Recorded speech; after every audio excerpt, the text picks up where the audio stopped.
Okay, Captain Hudson, where did you guys feel the need? Well, why did you feel the need for the increased security here today?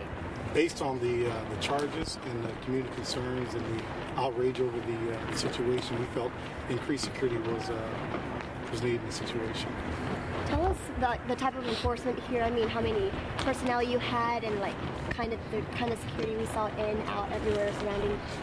Well, I can't give you all specific details because there is some visible security you can see, some that you can't see, but we had enough units to make sure that we can take care of any situation that might come up. How often do we see something like this? I mean, he was the only one in court. It's rare.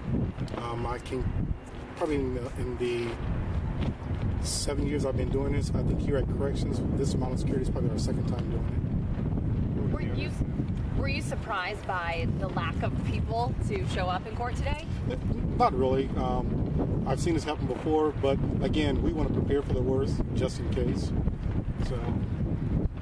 What was the other instance you had this kind of security? This was when they had, I think it was 6 gang members versus another 6, and they had a prelim here where they had all 12 on at one time. What's the outcome today? Well, it's another example of the Douglas County Sheriff and Douglas County Department of Corrections working together in a collaborative effort to make sure that we keep those that come to this facility secure and safe.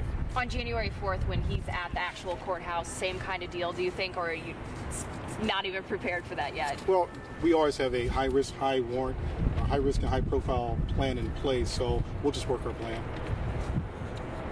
I mean, what do you want?